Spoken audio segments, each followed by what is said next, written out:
आज से 4200 साल पहले मेसोपोटामिया के पास दो नदियों के बीच में ऊर साम्राज्य का शासन था। ऊर तृतीय वहाँ का राजा था और उसके शासनकाल में एक बच्चे ने जन्म लिया। उस बच्चे की महत्वाकांक्षाएं बहुत अधिक थीं और राजा ऊर का साम्राज्य बहुत बड़ा नहीं था।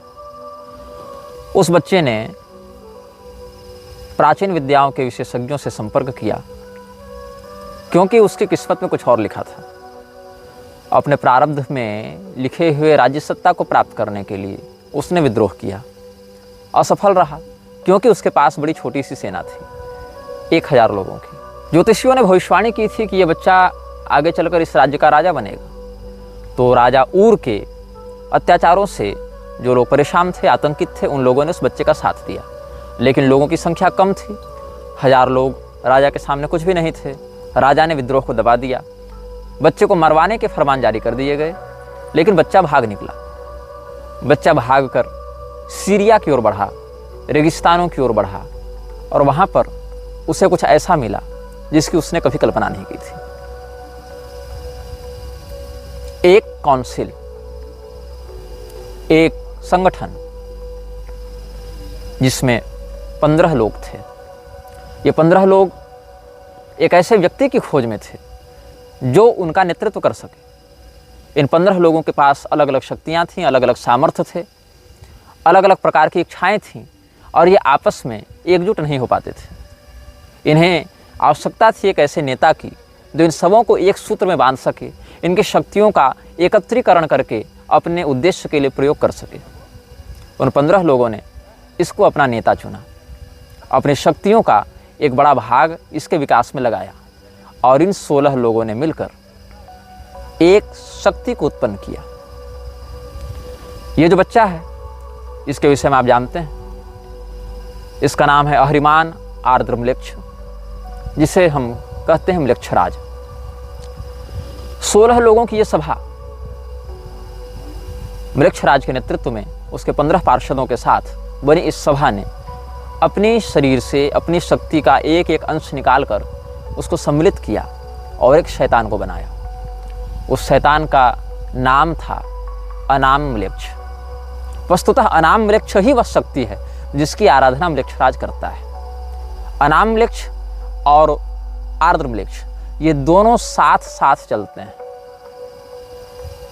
जैसे दिव्य संपदा में अश्विनी कुमार एक जैसे दिखते हैं, एक साथ चलते हैं, जैसे दिव्य संपदा में अश्विनी कुमार युगल हैं, वैसे ही आसुरी संपदा में आर्द्र म्लेच्छ और अनाम म्लेच्छ दोनों साथ साथ चलते हैं, दोनों युगल हैं, दोनों संयुक्त हैं। आर्द्र म्लेच्छ को, म्लेच्छराज को जो शक्तियाँ मिलती हैं वो वस्तुतः अनाम म्लेच्छ से ही उसे प्राप्त होती हैं। अनाम म्लेच्छ का नाम अनाम इसीलिए है क्योंकि इसकी प्रसिद्धि अधिक नहीं हुई, क्योंकि इसने अपने दूसरे रूप से सारे कार्यों को किया है। ये कभी सामने आया नहीं, कभी इसने सीधा हस्तक्षेप नहीं किया। ये वो राजा है जो अभी तक अपने चेहरे को सार्वजनिक नहीं करना चाहता। ये समस्त कार्यों को करने के लिए आर्द्र म्लेच्छ का आश्रय लेता है। तो वस्तुतः म्लेच्छराज मतलब जो आर्द्र म्लेच्छ है वो राजा तो अवश्य है, लेकिन वो राजा स्वतंत्र नहीं है।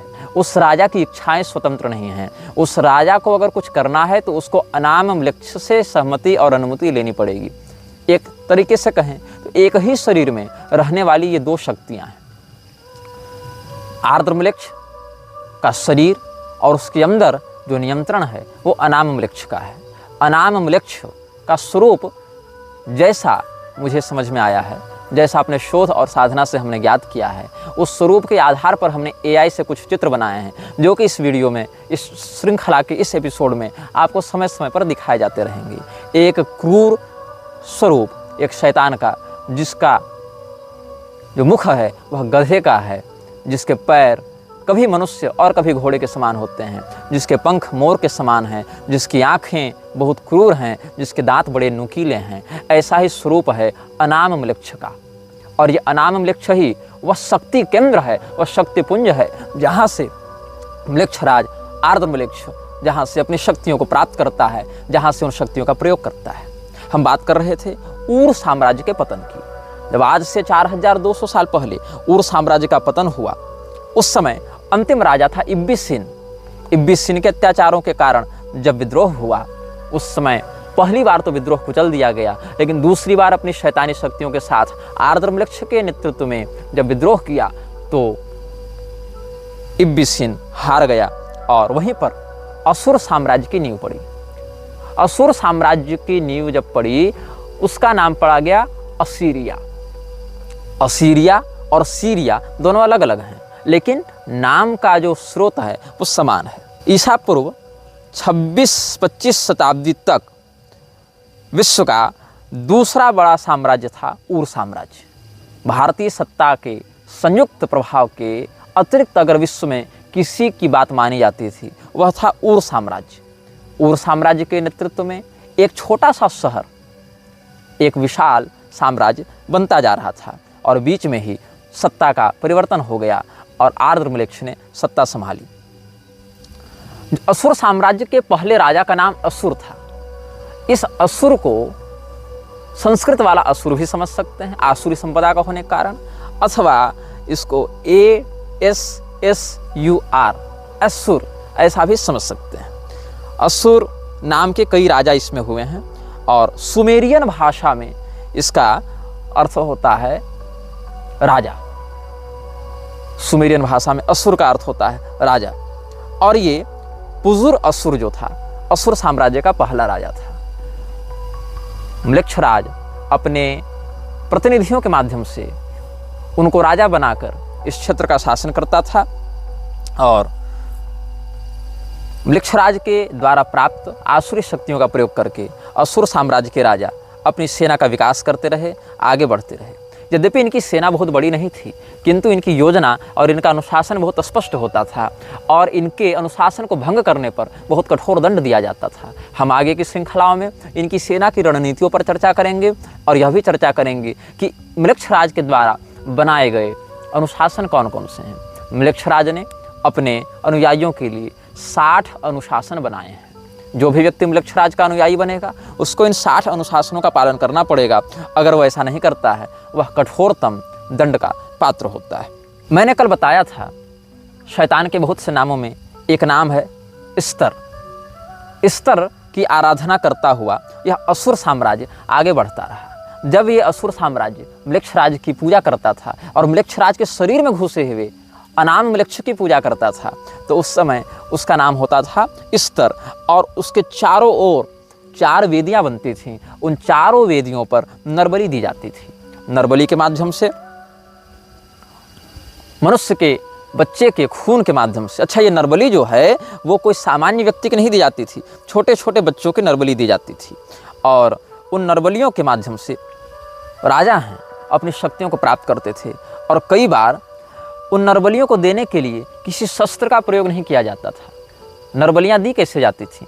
उन चारों वेदियों के ऊपर हवन कुंड की स्थापना की जाती थी और अपने पहले बच्चे को असुर साम्राज्य का राजा उस आर्द्रम्लेच्छ के नाम से या अनामम्लेच्छ के नाम से उसी जलती हुई हवन कुंड में डाल देता था। मतलब असुर साम्राज्य के राजा का जो पहला बच्चा होगा, उस पहले बच्चे पर अधिकार अनामम्लेच्छ का होगा और उसको देने के लिए उस बच्चे को हवन कुंड में डाला जाएगा। आप इस घटना से एक और बात सीख सकते हैं।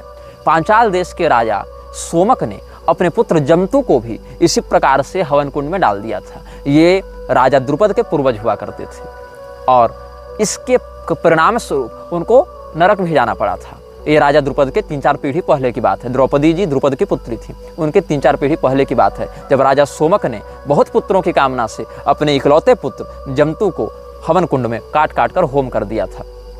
यद्यपि उनको आगे बहुत से पुत्रों की प्राप्ति हुई, लेकिन इस कर्म के कारण उस यज्ञ को कराने वाले पुरोहित और राजा दोनों नरक गए थे। यहाँ पर भी कुछ ऐसी बातें देखने को मिली जहाँ पर आसुरी तत्व के उपासक ये असुर साम्राज्य के राजागण अपने पहले बच्चे को स्तर की मूर्ति के चारों ओर बने हुए 4 हवन कुंडों में, किसी भी एक हवन कुंड में, हवन कुंड तो 4 होते थे, उसमें वो बलिदान करने के लिए जलती हुई अग्नि में झोंक देते थे और आर्द्रम्लेच्छ और अनामम्लेच्छ को तृप्त करते थे। तो वस्तुतः जो 15 पार्षद हैं वो इसको काउंसलर मानते हैं। जो काउंसिल का शासक है, काउंसलर कौन है? आर्द्रम्लेच्छ। और चांसलर कौन है?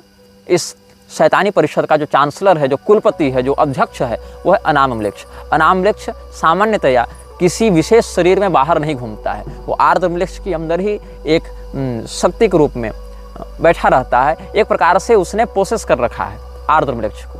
आर्द्रम्लेक्ष वस्तुतः प्रारंभ में बुरा नहीं था, वो एक अच्छा व्यक्ति था। इसके व्यक्तित्व की तुलना आप कर सकते हैं मार्वल कॉमिक्स के गौर से, जिसकी बेटी बीमार थी और गौर ने क्या किया, देवताओं से प्रार्थना की कि आप मेरी मरती हुई बेटी को बचा लें, और उस समय देवताओं ने उसका तिरस्कार किया। तो नेक्रोमेंसर नामक दिव्य तलवार का या शैतानी तलवार का आश्रय लेकर गौर ने अपनी मरती हुई बेटी के ऊपर हो रहे अन्याय का बदला लेने के लिए देवताओं को मारना प्रारंभ किया था। तो ये जो गौर का किरदार है, ये वस्तुतः आर्द्रम्लेक्ष से ही प्रेरित है। कहीं ना कहीं आर्द्रम्लेक्ष, अनामम्लेक्ष अपनी इन घटनाओं को सिनेमैटिक यूनिवर्स के माध्यम से आगे बढ़ाते हैं, जिसमें एक बहुत बड़ा स्थान डिज्नीलैंड का है, जिस पर आगे इस श्रृंखला में हम कभी चर्चा करेंगे कि कैसे म्लेच्छराज के माध्यम से डिज्नीलैंड को आगे बढ़ाया गया है और वहाँ कैसे कैसे शैतानी कृत्य होते हैं। इस पर हम आगे सप्रमाण चर्चा समयानुसार इसी श्रृंखला में करेंगे। तो इसी प्रकार से आर्द्रम्लेक्ष वस्तुतः एक अनाथ था, किंतु उसके भाग्य ऐसे प्रबल थे कि वहाँ के नक्षत्र विशारदों ने, ज्योतिषियों ने कहा कि इसमें राजा बनने का योग है। इसीलिए आर्द्रम्लेक्ष को जब काउंसिल ऑफ सैटर्न ने गोद लिया, उन 15 लोगों ने उससे अपना नेता चुना, क्योंकि वो लोग कुछ कर नहीं पा रहे थे एक नायक के अभाव में। तो आर्द्रम्लेक्ष के शरीर में उर्सी की शैतानी शक्ति ने हावी होना प्रारंभ किया और उसको एक विद्रोही से बना दिया, एक अत्याचारी। अत्याचार के विरोध में जिसने अपना खड्ग उठाया था, वो बन गया विश्व का सबसे बड़ा अत्याचारी। अनामम्लेक्ष की शक्तियाँ तब अधिक विकसित होती हैं जब आकाश में चंद्रमा अपनी पूर्णता को होते हैं। अनामम्लेक्ष चंद्रमा की कलाओं के आधार पर अपनी शक्तियों को घटाता और बढ़ाता है। यद्यपि अमावस्या को आसुरी शक्तियाँ अधिक प्रबल होती हैं, किंतु अनामम्लेक्ष की ऊर्जा चंद्रमा की कलाओं के आधार पर घटती बढ़ती हैं, ये इसकी विशिष्टता है।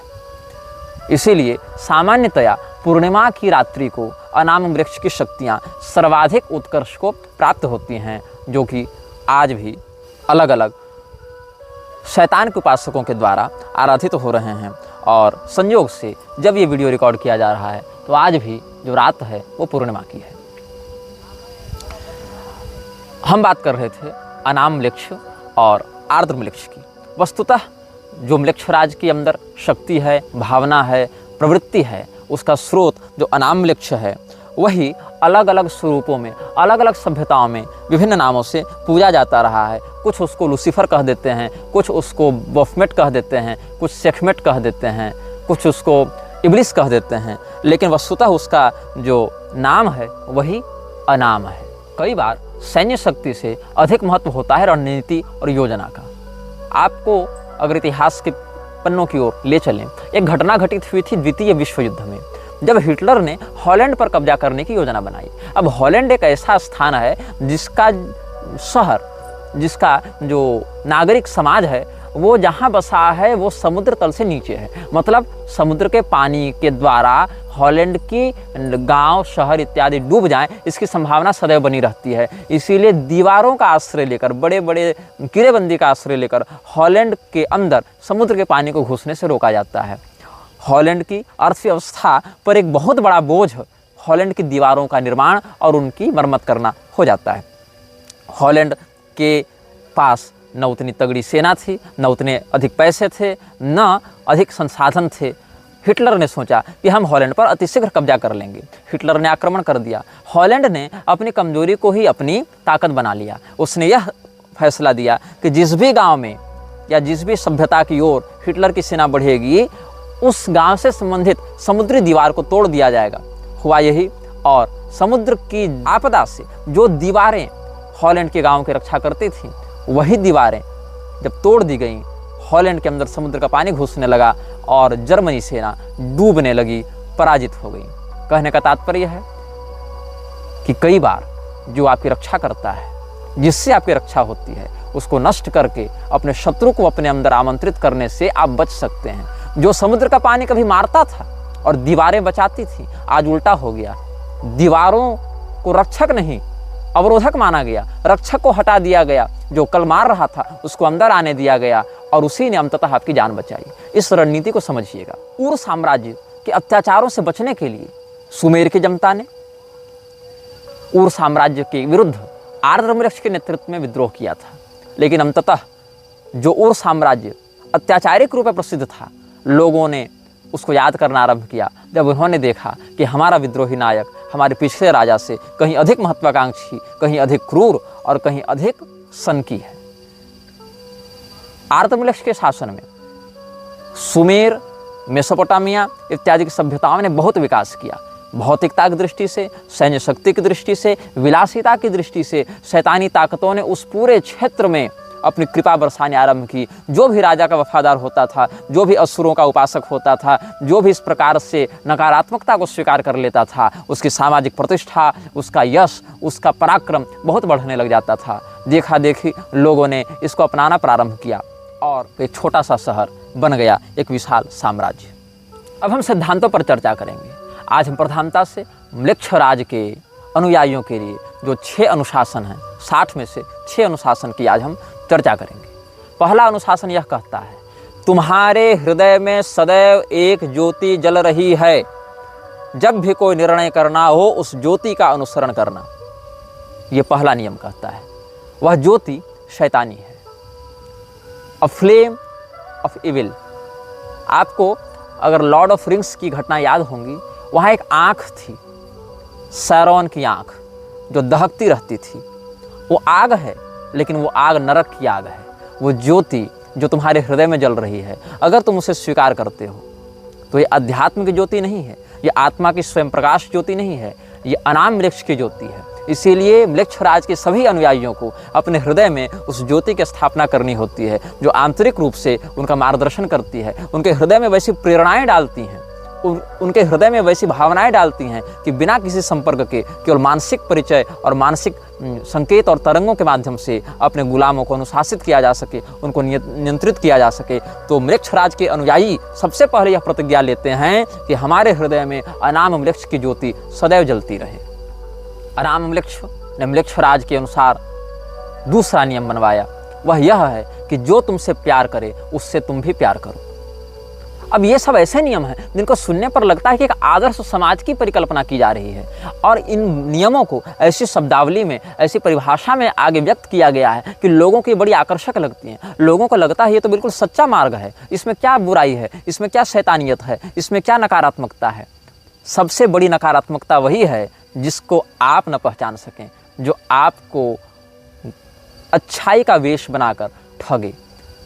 अनाम म्लेच्छ ने म्लेच्छराज को कहा कि तुम दूसरा नियम यह बनाओ कि जो तुमसे प्यार करे उससे तुम भी प्यार करो। अब इसमें एक समस्या यह होती है कि भाई कोई हमसे प्रेम कर रहा है तो हमसे घृणा कैसे कर सकते हैं, लेकिन ऐसी बात नहीं है। उसके प्रेम के पीछे क्या उद्देश्य हो सकता है, आप यह बात ध्यान में रखें कि रावण ने जब भगवती सीता का हरण किया था तो बारंबार कहता था कि हे सुंदरी, हम तुमसे प्रेम करते हैं, तुम उस वनवासी राम के पीछे क्यों पड़ी हुई हो, चलो हमारे प्रस्ताव को स्वीकार करो, हम तो मंदोदरी से भी ऊपर तुम्हारा आसन रखेंगे, हमारे हृदय में जो प्रेम है तुम्हारे लिए उसको एक बार स्वीकार कर लो। आप ध्यान दें, आज समाज में जितना व्यभिचार फैल रहा है, जितना लव जिहाद फैल रहा है, जितने तरह के बलात्कार हो रहे हैं, उनके पीछे कहीं न कहीं सिनेमैटिक भावना यह है कि जो तुमसे प्यार करे उससे तुम प्यार करो, प्यार किया तो डरना क्या, हम है राही प्यार के। तो ये जो है, जो तुमसे प्यार करे उससे तुम प्यार करो, इसमें प्यार अंततः जाकर व्यभिचार बन जाता है। एक आदर्श परिकल्पना कि दया सर्वेषु भूतेषु, सभी प्राणियों में दया करो, समस्त प्राणियों से मैत्री करो, मित्रस्य मा चक्षुषा समीक्षामहे। तो ये जो आर्ष भावना हमारी थी, उसी का स्रोत लेकर, उसी को आसुरी परिवेश में लपेटकर म्लेच्छराज ने दूसरा नियम बताया कि जो तुमसे प्यार करे उससे तुम भी प्यार करो। म्लेच्छराज ने एक तीसरा नियम बनाया कि अगर कोई तुम्हारा विरोध करता है, अगर कोई तुमसे घृणा करता है, अगर कोई तुमसे नफरत करता है, तो तुम उसके प्रति कोई शत्रुता का भाव मत रखो। इससे क्या होता है, म्लेच्छराज के जो अनुयायी हैं वो अपने चरित्र को समाज में इतने आदर्श और सहनशील के रूप में स्थापित करने में सफल हो जाते हैं कि आपको लगता है कि अरे मैंने इसको गाली दी लेकिन ये सहन कर गया, ये तो बहुत संत व्यक्ति है। अरे मैंने इसको फटकारा, इसको धिक्कारा, लेकिन ये सहन कर गया, इसके मन में तो क्षोभ नहीं हुआ, इसने तो मुझे पलटकर कोई गाली नहीं दी, अवश्य ये कोई बहुत सहनशील व्यक्ति है। आप ध्यान दें, एक तनु जो कपटी मुनि था, राजा प्रताप भानु के समान ऐसे ही काम क्रोध विजयी बनकर बैठा रहता था। राजा प्रताप भानु को लगा कि इनसे बड़ा सिद्ध, इनसे बड़ा जितेंद्रिय तो कोई दूसरा नहीं है। कालनेमी हनुमान जी के सामने जब राम राम का भजन किया तो हनुमान जी को भी एक क्षण को ऐसा लगा कि ये कोई बहुत सहनशील, कोई जितेंद्रिय संत है। तो जो बातें समाज में आदर्श के रूप में स्थापित हैं, उन्हीं बातों से प्रेरणा लेते हुए म्लेच्छराज ने ऐसे नियम बनाए जो बाहर से देखने से बड़े आदर्श, बड़े दिव्य, बड़े धार्मिक लगते हैं, बड़े सभ्य और शिष्टाचार से युक्त लगते हैं, लेकिन उनके अंदर की भावनाएं बड़ी विकृत होती हैं। इसलिए म्लेच्छराज के जो अनुयायी हैं वो समाज में ऐसी छवि बनाकर चलते हैं कि लोग यह समझें कि वे बड़े सहनशील हैं, बड़े गंभीर हैं, बड़े विवेकी हैं, बड़े प्रबुद्ध हैं, बड़े क्षमाशील हैं, बड़े सुलझे हुए व्यक्तित्व के धनी हैं। म्लेच्छराज के अनुयायियों के लिए चौथी अनिवार्यता यह है कि वो अपने मस्तिष्क को कभी खाली नहीं रख सकते।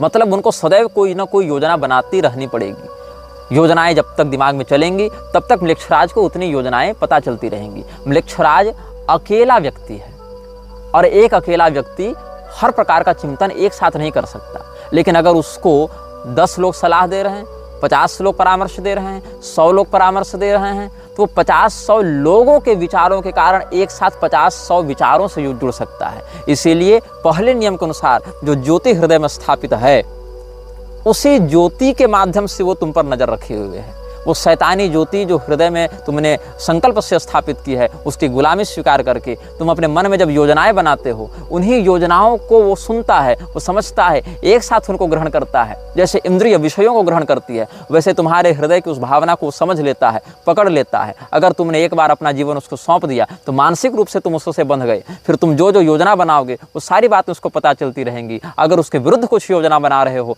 तो वह भी, और अगर उसके अभियान के लिए कुछ योजना बना रहे हो तो वह भी। इसीलिए म्लेच्छराज के अनुयायियों के लिए चौथी अनिवार्यता इस बात की होती है कि वो सदैव अपने मस्तिष्क में किसी न किसी प्रकार की योजना बनाते रहें, ताकि म्लेच्छराज को उनकी मानसिक स्थिति का सदैव अपडेट मिलता रहे, सदैव अद्यतित सूचना मिलती रहे कि मेरा यह सेवक मेरे विरुद्ध जा रहा है, मेरे अनुकूल जा रहा है, या इसमें किस प्रकार की शैतानी रचनात्मकता हो सकती है। म्लेच्छराज के अनुयायियों के लिए पांचवी अनिवार्यता है वचनबद्धता। अगर म्लेच्छराज का एक अनुयायी किसी दूसरे के प्रति कोई वचन दे देता है तो चाहे भौतिक रूप से उसको क्षति हो, चाहे उसकी इज्जत रहे न रहे, चाहे उसका पैसा रहे न रहे, चाहे उसका परिवार रहे न रहे, चाहे उसके शरीर के अंग भी काट कर अलग कर दिए जाएं, किंतु वह वचन नहीं तोड़ सकता है। वचनबद्धता पांचवा नियम है। म्लेच्छराज के अनुयायी अपने वचन को कभी भंग नहीं कर सकते। सत्य प्रतिज्ञ होना सनातन धर्म में बहुत श्रेष्ठ बात मानी गई है। राजा दशरथ, महाराज हरिश्चंद्र, शिवी इत्यादि राजाओं का बहुत उत्तम चरित्र है सत्यनिष्ठा के लिए। लेकिन इसी अच्छाई को शैतानी परिवेश में परोसते हुए म्लेच्छराज ने कहा कि बी अ मैन और वुमेन ऑफ वर्ड्स। तुम अपने मुख से निकले प्रत्येक शब्द को सत्य करने के लिए, चरितार्थ करने के लिए, बिना किसी विकृति के उस पर निष्ठा बनाए रखने के लिए बाध्य हो। तुम किसी भी परिस्थिति में हमारे प्रति किए गए समझौते को नहीं तोड़ सकते हो। अगर समझौता टूटेगा तो वह शरीर भी नष्ट किया जाएगा जिस शरीर के साथ इस समझौते को लिखा गया था, बांधा गया था। You can't make a pact with demon and you can't deny with it.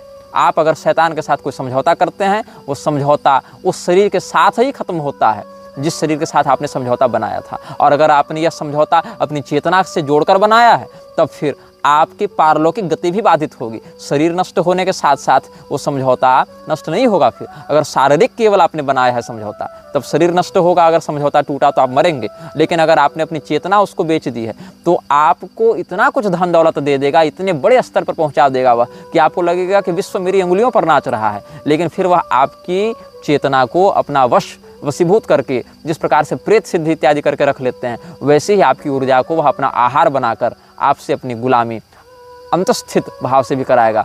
आपकी पारलौकिक गति में वह व्यवधान उत्पन्न करेगा। जैसे प्रेत की उपासना करने वाले लोग अंत में प्रेत गति को प्राप्त होते हैं, वैसे शैतान के साथ समझौता करने वाले लोग भी शैतान के ही गुलाम बन जाते हैं। म्लेच्छराज का बनाया हुआ छठा नियम पांचवें नियम से जुड़ा हुआ है। पांचवा नियम यह कहता है कि आप कभी भी अपने वचन को नहीं तोड़ सकते। लेकिन छठा नियम यह कहता है कि यदि बात आती है अपने हाउस को बचाने की, हाउस मतलब आपका घर नहीं, हाउस मतलब हाउस ऑफ काउंसिल, जहाँ पर आपकी शैतानी परिषद बैठी है, अगर उसके अस्तित्व की बात आती है तो आप अपने वचन को तोड़ेंगे। आप वहाँ पर कंप्रोमाइज़ करेंगे। आप वहाँ पर स्वयं को एक व्यक्ति मानकर नहीं चल सकते कि मैं एक व्यक्ति हूँ, मैंने वचन दिया। अगर संस्था को बचाने की बात आएगी तो आपको अपने वचन को अगर तोड़ना पड़ेगा। संस्था अगर वचन तोड़ने से बचेगी तो वहाँ पर आप अपने वचन को तोड़ेंगे। कुल मिलाकर बात यह है कि शैतानी परिषद का जो 15 लोग हैं और 16वां जो उनका नेतृत्व करता है आर्द्र मृक्ष, जिसके अंदर घुसा है 17वां तत्व अनाम मृक्ष, इसीलिए कहते हैं the council of 17 ruled by 2। ये भी शब्द बहुत स्थानों पर जो इस विषय में शोध करते हैं उनको मिलता है। काउंसिल ऑफ 17 रूल्ड बाय 2, 17 लोगों का यह परिषद है जिसमें 2 व्यक्ति शासन करते हैं। दिखते 16 हैं क्योंकि अनाम मृक्ष और आर्द्र मृक्ष तो एक ही शरीर में रहते हैं, लेकिन हैं वो 2। तो काउंसिल ऑफ 17 रूल्ड बाय 2, तो इस काउंसिल को ही हाउस कहा गया है, यही इनका घर है। आपका घर कहीं बाहर नहीं। जो शैतान के गुलाम हैं, वृक्षराज के सेवक हैं, वो इसी काउंसिल के वफादार हैं, इसी घर के परिवार के सदस्य हैं। तो अगर वचन को पूरा करने से परिवार बचता है तो वचन पूरा किया जाएगा, तब आप वचन तोड़ नहीं सकते। और अगर वचन को तोड़ने से परिवार बचेगा तो आप वहाँ पर यह नहीं कर सकते कि हमने वचन दे दिया तो अब हम निभाएंगे, मेरी प्रतिष्ठा की बात है, बिल्कुल नहीं। आप कंप्रोमाइज करेंगे। यह 5वें नियम का एक अपवाद 6ठे नियम के रूप में बताया जाता है। आज हमने चर्चा की मृक्षराज को शक्ति कहाँ से मिलती है, मृक्षराज का जन्म कहाँ हुआ था, मृक्षराज के अंदर कौन सी शक्ति काम करती है, मृक्षराज बना कैसे। एक असफल साधक जो अपनी महत्वाकांक्षाओं को पूर्ण न कर सका और देवताओं से वैर कर लिया, अपने साथ 15 शैतानी उपासकों को लेकर अपनी ऊर्जा से एक नए शैतानी ऊर्जा को जिसने निर्मित किया और फिर उसी के वशीभूत हो गया, उसी के सम्मोहन में आ गया। अनाम मृक्ष के द्वारा नियंत्रित किया जा रहा आर्द्र मृक्ष ही हमारे द्वारा यहाँ मृक्षराज शब्द से बताया जा रहा है, जिसके विषय में इस संसार की बहुत कम शक्तियाँ जानती हैं और अधिकांश शक्तियाँ जानकर भी मौन रहती हैं। यह वीडियो जल्द ही हटा दिया जा सकता है। कृपया थर्ड पार्टी ऐप्स का उपयोग करके डाउनलोड करें। आप इस वीडियो को अपने चैनल पर फिर से अपलोड भी कर सकते हैं।